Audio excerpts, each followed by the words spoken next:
tentang defisiensi vitamin D. Vitamin D adalah vitamin yang larut pada lemak hormon. Vitamin D juga dikenal dengan nama kalsiferol. Di dalam tubuh, vitamin ini banyak berperan penting untuk pertumbuhan struktur tulang dan gigi yang baik. Vitamin ini banyak ditemukan pada jeruk, stroberi, tomat, brokoli, dan sayuran hijau lainnya.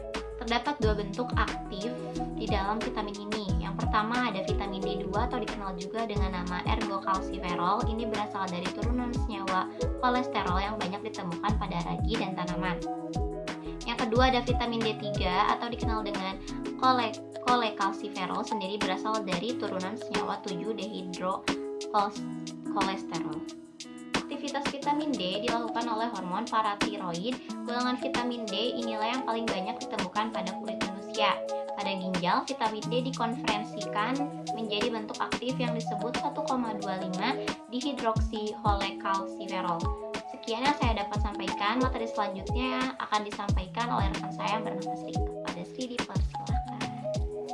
Selanjutnya ada sintesis vitamin D. Yang pertama yaitu produksi di kulit kolekalsiferol diproduksi fotochemically di kulit dari dehidrokolesterol.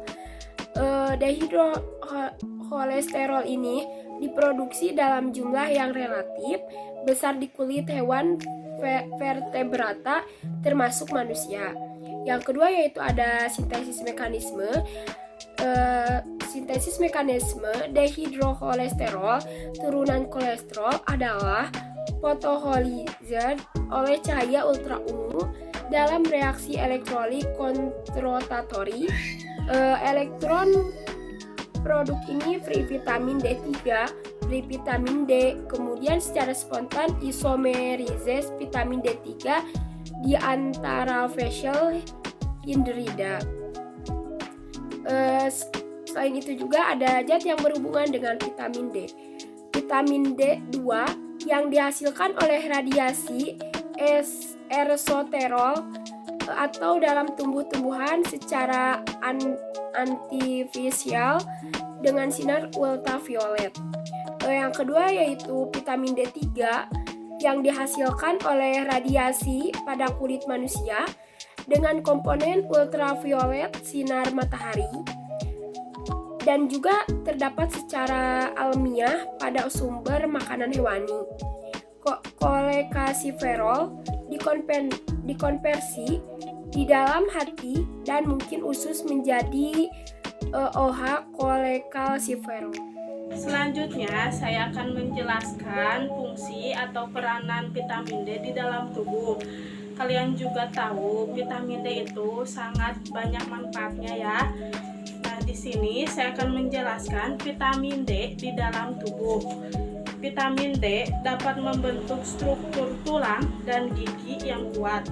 Vitamin D juga meningkatkan absorpsi kalsium di saluran pencernaan. Vitamin D juga dapat memperkuat sistem kekebalan dan mencegah berbagai jenis kanker. Vitamin D mengurangi resiko multiple sklerosis. Selanjutnya ada pengaruh vitamin D pada pembentukan gigi.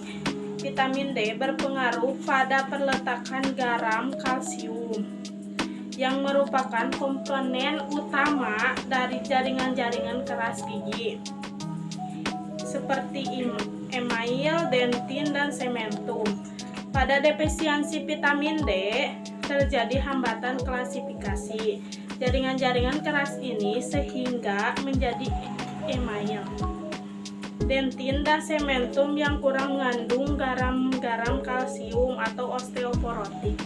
Defisiensi atau kekurangan vitamin D. Nah, apa aja sih gitu kan yang terjadi apabila kita mengalami kekurangan vitamin D? Nah, yang pertama itu ada osteomalacia pada ibu hamil, rakitis. Nah, ini terjadi pada bayi yang baru dilahirkan. Ada juga kelainan tulang belakang seperti lordosis, skoliosis, dan kifosis.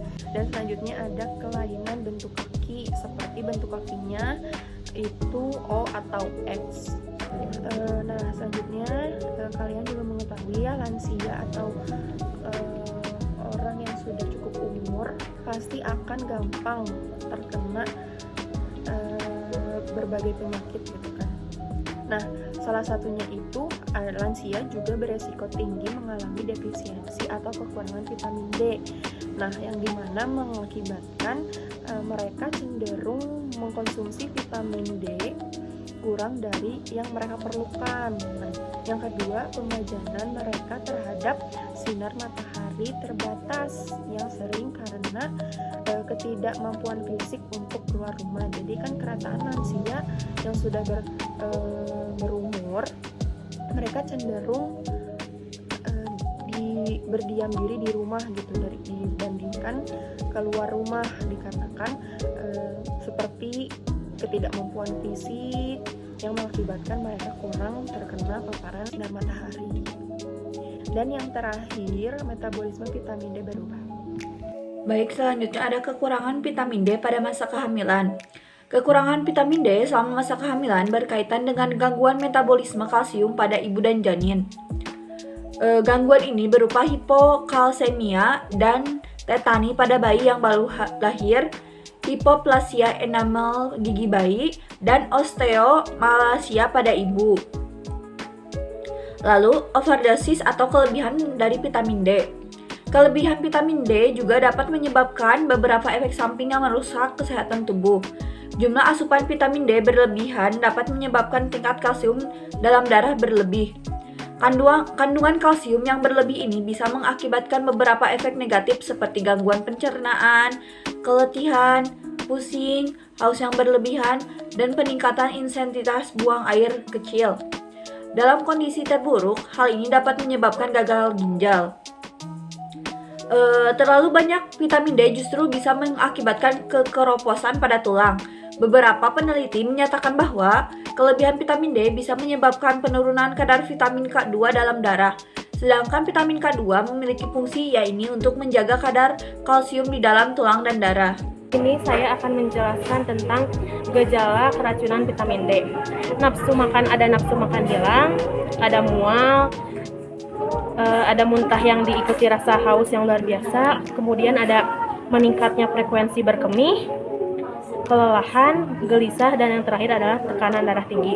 Kemudian selanjutnya, fungsi ginjal akan terganggu menyebabkan protein dibuang dalam air kemih dan kadar urea dalam darah meningkat. Pengobatan terdiri dari menghentikan pemakaian vitamin D, tambahan dan mengikuti diet rendah kalsium untuk mengurangi efek dari tingginya kadar kalsium dalam darah. Kortikosteroid dapat diberikan untuk mengurangi resiko terjadinya kerusakan jaringan. Amonium klorida diberikan untuk menjaga kesamaan air kemih sehingga mengurangi resiko terbentuknya batu kemih. Kemudian yang terakhir yaitu jenis-jenis makanan yang mengandung vitamin D, antara lain 1. Minyak ikan, 2. Susu telur, 3. Olahan hati, 4. Udang, 5. Minyak ikan. Yang ke-6 keju, yang ke-7 sereal, yang ke-8 bayam, dan terakhir tiram dan ikan salmon. Selanjutnya, kehilangan dan penambahan zat gizi vitamin D.